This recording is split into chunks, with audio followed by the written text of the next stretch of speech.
오늘은 그 비교를 잠깐 좀 하고 넘어가고 싶습니다. 너무나도 재판을 더디게 진행하는 지기현, 대단히 가볍게 진행하는 지기현에 비해 이진관 판사는 굉장히 엄중하게 진행을 하고요. 예. 원칙대로 진행하고요. 아주 단호합니다. 그리고 제 관점에선 대단히 상식적입니다. 박상우 전 국토부 장관이 한덕수 재판의 증인으로 나왔거든요. 예. 그런데 이 박상우 장관을 향해서 이진관 판사가 이런저런 이야기를 하는데 참 그냥 상식적인 모습인데도 내가 너무 고맙고 너무 감동적이더라고. 네. 그 장면 잠깐 보고 오겠습니다.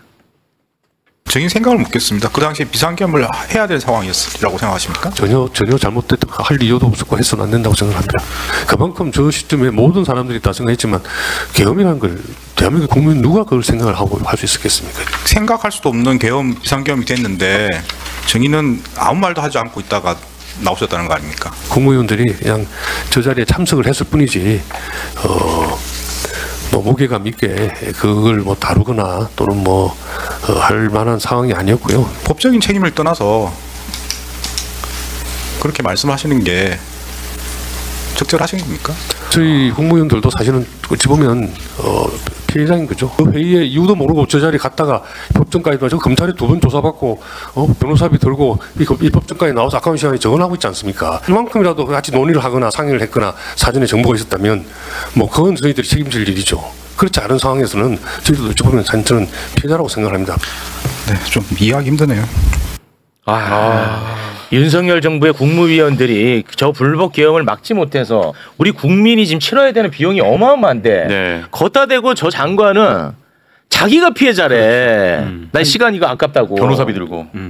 정말 개념이 없네. 개념이 없어. 지금 보니까 모름지기 국무위원이면 몸을 던져서라도 막았어야 되는데 지금 그 비상계엄 때문에 자기가 검찰 조사 2번 받고 변호사 돈 든 게 지금 아까운 거야. 맞습니다. 피해자랍니다. 변호사비 들고 지금 아까운 이 시간에 법정에 나와서 증언하는 게 시간 낭비예요?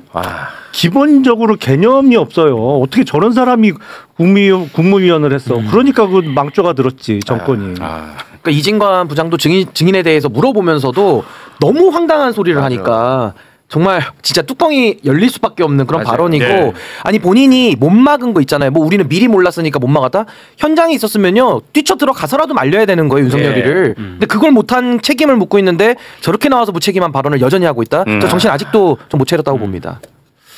권한이 없는 국민들도 국회로 뛰어가서 막으려고 했습니다. 목숨 걸고 갔습니다. 네. 근데 권한이 있는 국무위원이 아무것도 안 했, 자기는 아무 말도 안 했다는 거야. 그러니까 나는 문제 없지, 나 피해자다 이 얘기를 저기서 하니까 이진관 판사가 거기서 이제 못 견딘 거예요.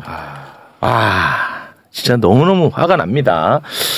그리고 이진관 판사는 매우 원칙적이고 매우 단호합니다. 네. 추경호를 불러도 증언을 거부할 테니까 추경호 증인 신청을 할 필요가 없다라고 특검 검사가 얘기를 해요. 네. 특검 검사인데 추경호 불러봐요. 아유 우리 판사님 추경호 불러봐요. 얘 얘기도 안 할 텐데 뭐 하려 불러요? 이렇게 얘기하는 거야. 네. 거기에 대고 이진관 판사가 나와서 얘기하고 말고는 추경호가 알아서 할 문제고 나는 반드시 불러야겠다. 와 기가 막히다고. 예. 그리고 이상민하고 최상목이 지금 불러도 안 나오고 안 나오죠. 안 나와? 그러면은 과태료 물리겠다. 바로 강제 구인하겠다. 정확하게 이야기를 합니다. 기견하고 그야말로 정반대의 모습을 보여줍니다. 이진관 판사의 원칙적이고 단호한 모습 함께 보겠습니다. 최상목의 경우는 다시 기일을 정해서 주소지로 소환장을 송달하도록 하겠습니다. 증언 거부랄지 또는 불출석이랄지 이런 가능성이 높은 지금 상당히 높은 증인인데 그럼에도 불구하고 이 증인 신청할 실익이 있을까 이런 부분이 좀 앞서서 말씀드린 겁니다. 재판부는 소환을 해야 된다는 입장입니다. 다만 나와서 본인이 뭐 증언 거부를 하든지 뭐 법에 위반되게 출석을 거부하든지 그건 맞춰서 제가 조치를 취할 거고요. 저희 재판부는 또 그리고 불출석을 할 경우에 아까 말씀드린 제재 요건에 해당되면은 제재를 할 예정입니다. 그리고 내란특별법의 신속 재판을 고려해서 필요한 제재 조치는 바로 다 취할 예정입니다. 그래서 과태료 부과뿐만 아니라 구인영장 발부도 검토하고 있고, 예컨대 뭐 현역 의원이라서 다른 절차, 뭐 동의가 필요할 때는 체포 동의가 필요할 때는 맞춰서 다 절차를 진행할 예정입니다. 감사합니다. 근데 지기현만 실제로 그 말만 저렇게 한 게 아니고 네. 이상민 장관 과태료 500만 원 부과했고요. 구인연장 바로 발부했습니다. 어떻게 보셨습니까? 네. 예, 그 두 가지 이제 그 재판장 부분하고 아까 네. 박상훈 중에 두 가지 말씀드리겠습니다. 네. 그 이진관 재판장 같은 게 우리 국민들도 법관을 포함해서 모두 다 동의하실 겁니다. 모든 판사들은 그 헌법의 그 헌법을 수호하고 헌법 질서를 수호하고 국민의 생명, 신체, 재산에 대해서 확고한 그 보호하겠다는 의지가 있어야 네. 될 것 같습니다. 그렇죠. 그리고 이거는 국가 형벌권을 행사하는 거기 때문에 장악을 해야 됩니다. 지금 그 지휘한 거 과태료 500 부과하고 네. 구인영장 하는 거는 정말 그 실무제에 나오는 가장 정상적인 절차입니다. 예. 반면에 그 지기현 재판부의 그 사회를 보는 듯한 네. 국가 형벌권 행사 자리에서 어떻게 그럽니까? 예. 그 판사 재판의 그 권위를 실추시키는 행위를 계속 맞습니다. 반복하고 있지요. 예. 이제 다만 굉장히 분노를 자아내는 장면인데 재판할 때는 화를 내지 않는 것이 바람직합니다. 저도 그 판사할 때 법정에서는 절대로 화내지 않겠다라고 결심한 적이 있는데요. 그 뭐 이렇게 굉장히 분노스러운 장면 아닙니까? 네. 그런데도 절제하더라고요. 절제하고 예, 맞아요. 지극히 참고 예. 그 절차를 진행하는 점에 대해서 네. 또 일정 정도 긍정적인 평가를 해봅니다. 네. 뭐 또 넓게 보면 수많은 판사 중에 한 사람일 수 있는데요. 또 하나 박상우 증인에 대해서는 잠깐 말씀하셨는데 네네. 개인에 보면 행정고시 합격해서 한 30년 국토부 고위관료로 지내고 아마 국비 장학생이었을 거예요. 다니고 온갖 이런 혜택을 받았고 LH 공사 사장까지 했던 영임했던 사람인데 예. 이 사람에 대해서 두 가지 일종의 법기술 부분이 좀 눈에 들어왔습니다. 기억나지 않는다. 그 한덕수의 내란임무 주요 종사에 관련되는 혐의 사실 그 공소 제기된 사실에 대해서 범죄 사실에 기억나지 않는다라고 진술하는 거. 네. 또 한편 자기가 피해자라고 하는 거. 맞습니다. 직무유기나 직권남용의 피해자라고 하는 것은 아주 유력한 방어 수단이거든요. 그 여기에서 보면 자기 피해가 뭔가 보니까 결국은 뭐 특검 이제 시간과 변호사비. 예, 서울고검에서 지정된 조사 2번 나갔고 변호사비 들고 내 아까운 시간 여기 와서 해야 된다. 맞습니다. 이게 말이 됩니까? 네. 실체 진실을 발견해서 진실을 증언할 의무가 있는 사람이 그렇습니다. 그리고 말씀하신 대로 그날 어떻게 우연찮게 늦게 도착한 거죠. 그 자리에 있지 않고 아마 도착했으면 찬성 내지는 침묵하였을 것인데 그 그렇겠죠. 직후에 내가 그 국무위원이면 이 부당하니까 이거를 철회하든지 진행을 막든지 이런 조치를 하는 것이 법적인 국민들이 가지고 있는 기대잖아요. 그렇습니다. 그거를 소홀히 하였잖아요. 네. 그리고 그 내란이 일어나기 전 과정들을 자기가 지켜봤을 거 아닙니까? 네. 그에 관련되는 범행의 동기, 그 외에 한덕수의 양형 자료들에 적극적으로 진술을 해야 되죠. 결국 이 사람은 그 원희룡 이후에 국토부 장관으로 들어오면서 양평 고속도로 종점, 김건희 강산명 종점의 자의적 변경에 대해서 부당한 점이 없다. 계속 그 사업을 재개하겠다라고 그렇지. 했었던 사람이 예. 찾아보면 정말 수많은 뭐 직권남용, 직무유기 범죄들이 될 사람인데 맞습니다. 네 그렇게 진술을 하고 예. 있었습니다. 자기 딴에는 운이 좋았던 거야 사실은. 늦게 간 거? 그 장기적으로 운일지 아닐지는 잘 모르겠습니다. 그거는 네. 그거는 제가 좀. 근데 저는 저 특검의 태도를 먼저 좀 지적하고 그래, 싶어요. 좋다. 왜냐하면 지금 박성재 법무부 장관 빗장치고 있는데 영장 재청구도 지금 안 하고 있는 상황에서 네. 어제도 재판 중계하고 있는데 추경호를 오히려 재판장이 더 부르려고 하는 이 아이러니스러운 상황을 그렇지. 정말 국민들이 지금 다 보고 계신 거고요. 네. 너무 좀 소극적이고 좋아. 저는 이진관 부장판사는요 조이대가 휘어버린 조이대가 부러뜨려버린 정의를 혼자서 외롭게 고군분투하면서 바로 세우고 있다고 생각이 들어요. 그러니까 네. 이 시대의 정의, 이 시대의 양심, 저 사이다 진행을 저는 우리 국민들께서 더 봐주시고 저는 맞아요. 더 응원을 해야 된다고 생각합니다. 그래야 맞아. 더 많은 판사들이 이 헌법 수호의 마음을 저는 쏟는다고 보거든요. 맞습니다. 이진관 부장판사 왜 저렇게 하겠습니까? 나라 걱정하고 있는 거예요. 그렇지. 근데 지기현이는 뭐 걱정하고 있는 줄 아십니까? 아이고 우리 경위님들 내가 밥 한 번 쏴야 되는데 저녁 식사 걱정하고 있어요 지금. 맞아. 지기현이가 예. 얼마나 흉내 잘 내네.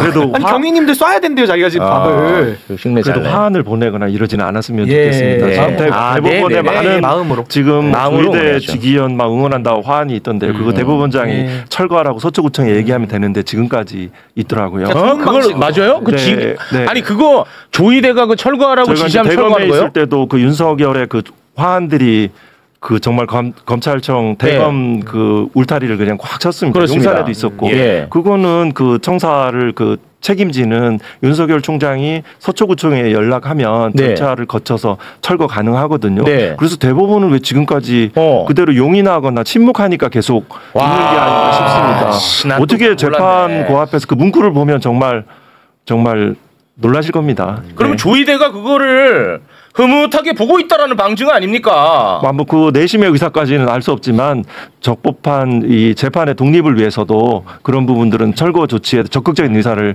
표명해야 될 것 같습니다. 와. 서초역에 가면 보입니다. 근데 그때 이제 네. 윤석열 당시 검찰총장 때 뭐 응원하는 화환 같은 거 이렇게 대검 쫙 돌려서 다 쌓았잖아요. 맞습니다. 근데 그게 지금 드러난 거는 김건희의 이모가 자기가 뭐 이거 네네. 작업했다 네. 말고도 다른 팀이 또 있어요. 사실은 작업의 결과물이야 그게. 이게 조작 여론 조작이죠 사실. 그러니까 돈 대고 뭐 한 사람이 있어. 근데 그거 해서 그게 뉴스에 나오니까 그렇지. 그러면서 이제 뒤늦게 덩달아 이렇게 하는 사람들이 나와서 더 많아진 건데 사실 처음에는 철저하게 작업의 결과였어요. 네네. 와 굉장히 이거 충격적인 장면이 하나 또 있었는데 네. 우리가 그냥 평범한 국민들도 윤석열이의 탄핵 심판 과정을 정말 다 꼼꼼하게 지켜봤습니다. 왜냐하면 역사적인 재판이니까. 그런데 이 내란 재판을 담당하고 있는 지기현이가 당시 헌재 탄핵 심리 과정 그리고 파면 결정 예. 그 모든 것들을 단 하나도 보지 않았다는 거야 본인이. 그걸 안 봤다고? 이번에 고백을 했어요. 그 장면 영상으로 보고 오겠습니다. 제가 헌재 거는 저희 재판부는 그 내용 같은 거 잘 모릅니다. 그러니까 혹시나 재판에 영향을 받을까봐 그 내용 자체를 보질 않았습니다. 아예. 너 재판에 영향 받을 거야 어떻게 눈은 뜨고 다니냐? 너 어떻게 룸살롱은 다니냐? 재판에 영향 받을까봐? 어? 와. 이게 말이 됩니까? 이거 굉장히 충격적이야. 와, 이거 진짜 충격적인데.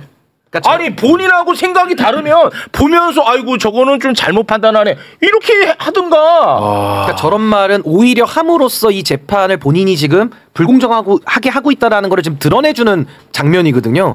그러니까 자연스럽지가 않잖아요. 그러니까 헌법재판소의 내용에 대해서도 본인이 알았든 몰랐든 당연히 알죠. 근데 그거를 나는 몰랐다라는 식으로 이야기를 하면서 자기를 정당화하잖아요. 그러니까 지금 지기현 이 자는 뭐로 봐도 지금 다 이상한 겁니다. 다 이상해. 뭐로 봐도 네. 해석이 안 돼요. 해석이. 뭐 근데 김건희는 뭐 비상계엄에 대해서 몰랐다, 알지 몰랐다, 뭐 네 믿기 어렵네요. 예. 저 진술은. 근데 저거는 법률적으로도 안 맞는 안 맞죠? 얘기 아니에요? 그 얘기를 좀 듣고 싶어요. 예. 예를 들어서 예. 자기가 재판하고 있는 사건인데 관련 사건이야. 뭐 내용적으로도 아니면 뭐 사건 관계인이 겹치든지 관련이 있는 사건이 다른 재판부에서 재판을 하고 있어요. 그러면 그 재판 진행 상황이나 이런 걸 당연히 참고를 해야 되잖아요. 근데 더군다나 이거는 같은 등급의 뭐 예를 들어서 같은 1심의 재판도 아니고 이거는 완전히 일종의 신급이 완전히 다르다고 볼 수 있는 헌법재판소의 결정이란 말이에요. 그렇지. 그러면 더 봐야 되죠. 1심에서 피청구인 윤석열이 어떤 사유로 파면이 됐는지를 헌법재판소에서 어떤 결정을 내렸는지를 당연히 봐야지. 그렇지. 1심에서. 그럼. 아니 그러면 마치 이 얘기는 어떤 얘기하고 비슷하냐면 내가 하고 있는 재판에 영향받을까 봐 내가 대법원에서 어떤 판단을 내렸는지 관련 사건이나 그거 안 쳐다봤어요. 라고 하는 거하고 똑같은 얘기야. 이거는. 그렇지. 이게 말이 돼요? 그렇지. 반대 신문권이 있는 법정에서 증거 이제 조사를 해서 이제 심증을 형성하긴 해야 되죠. 근데 저 말은 좀 믿기 어렵네요. 네. 아니 헌법 법 중의 그러면 법인데. 헌법재판 기록을 좀 송부받아서 그걸 검사가 제출하고 증거 조사를 거쳐야 되겠죠. 네. 네. 아니 그러니까 당연히 서면으로도 당연히 해야죠. 헌재 결정문을 받아봐야 되겠지만 네. 아니 서면으로 보는 거 왜 그때 아예 라이브로 중계를 했으니 네. 어떤 판단이 헌재에서 내려지는지 당연히 봐야지. 자, 그래서 저는 화는 여기까지고 저는 이게 굉장히 두려웠어요. 뭐냐면 헌재에서는 윤석열의 계엄이 위헌이라고 판결을 내린 거 아니겠습니까? 그것도 만장일치로. 근데 지기현이는 거기에 동의하지 않는 것 아닌가? 그 우려. 사실 저도 그 부분이 좀 우려가 돼요. 맞습니다. 저는 그게 우려가 되거든요. 굳이 지기현 판사가 저 말을 할 이유는 없거든요. 네. 근데 나는 헌재 그걸 안 봤다. 그 얘기는 저는 나는 헌재 생각하고 좀 달라. 이거를 좀 시사하는 게 아닌가. 그러니까요. 그걸 굳이 그러면 저 재판정에서 왜 얘기를 했을까? 그러니까 나는 그렇게 생각을 하고 있고 결과도 그런 쪽으로 뭐 저는 그렇게까지 해석이 되더라고요. 그러니까 저 발언은 원래 판사들이 할 수 있는 발언이 아니에요. 네. 아닌 걸 하는 이유가 지기현이 지금 자기가 코너에 몰려있다라는 반증이고 그걸 모면하기 위해서 지금 저 발언을 한 건데 그 자체가 정치적인 해석을 낳는 발언이라는 말씀입니다. 그래서 저는 지기현의 지금 이 일련의 행동들은 설명이 불가능한 상태다. 첫 단추부터 잘못됐고 모든 게 잘못돼 있다고 저는 봅니다. 나 이게 굉장히 불안한 지점으로 저한테는 다가오더라고요. 헌재에서 위헌 결정을 내렸단 말이야. 근데 그거 나는 아예 안 봤다. 그런 얘기 나한테 하지도 말아라는 식으로 얘기를 합니다. 그렇게 해석이 되죠. 진짜. 의식한 발언이죠. 지금 자신의 처지를. 그래서 이거 뭐 환호 화대로 나시면 굉장히 불안하고 걱정이 좀 많이 됐습니다. 네.